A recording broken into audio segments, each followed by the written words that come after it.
Quand vous entamez une relation avec quelqu'un, n'essayez pas, s'il vous plaît, de vous dire que vous avez besoin d'être utile. Parce que beaucoup d'entre vous, c'est le cas. Vous vous dites que si vous n'êtes pas indispensable, cette personne aura toutes les raisons du monde de partir, vu qu'elle n'a déjà de base aucune raison de rester. Ça sous-entend quoi, ça, cette notion d'utilité? Ça sous-entend un autre terme qui est l'effort. Dès le début, parfois, dans vos situationships, vos crushs et compagnie, vous faites un effort sur comment vous maintenir, comment vous contenir, comment vous allez être dans votre posture, votre langage, ce que vous devriez dire, ce que vous ne devriez pas dire. Vous allez en parler à vos copines et vos potes. Et puis, en fait, vous allez déjà être dans la réflexion profonde, dans l'intellectualisation de vos sentiments, alors qu'un début est censé être ressenti, nous sommes d'accord. Et donc après, dites-moi si je me trompe, mais ça crée un énorme paradoxe qui est « Oh, mais je ne comprends pas pourquoi cette personne ne me voit pas pour qui je suis », alors que toutes vos actions sont faites pour vous caler à sa fréquence, à cette personne-là. Donc elle ne peut pas vous voir pour qui vous êtes, vu que ce que vous lui présentez, c'est littéralement une image, une réflexion de ce que cette personne aimerait lorsqu'elle vous parle. Ce n'est pas vous que vous lui présentez, ce n'est pas vous qu'elle peut aimer, ce n'est pas vous qu'elle peut considérer et baser réellement ses choix. Qui plus est, vous allez très vite blâmer ces gens-là aussi par la suite, quant au fait que par exemple, ah mais moi je fais plein d'efforts pour cette personne et elle veut pas en faire pour moi alors que pourtant je lui dis. Mais pour elle, elle ne voit pas ça comme un effort nécessairement, d'accord? Elle peut voir ça comme juste quelqu'un que vous êtes naturellement. Elle ne se doute pas que vous gambergez dans votre lit jusqu'à 3h du matin sur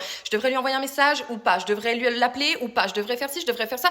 Elle n'en a aucune idée vu qu'elle ne se pose pas la question. Lorsque vous rencontrez quelqu'un, lorsque vous démarrez une relation avec quelqu'un, même lorsque ça fait très longtemps que vous êtes avec quelqu'un, il est possible pour vous d'avoir effectivement de la retenue sur comment vous allez agir, qu'est-ce que vous allez dire, etc. Notamment, en vrai, au début, c'est quand même plus logique parce qu'il y a quand même un moment d'adaptation, d'observation sur comment est cette personne, est-ce que ça match vraiment, etc. Mais c'est justement pour ça que vous êtes censé avoir de la retenue, c'est pour observer ce qui se passe, pour comparer vis-à-vis de vous votre fréquence. Est-ce qu'on est en parallèle, on prend le même chemin et on va dans la même direction? C'est pas pour faire le mec ou la meuf de ah, je vais avoir l'air mystérieux, ah, faut pas trop que je dévoile parce que sinon j'aurais pu.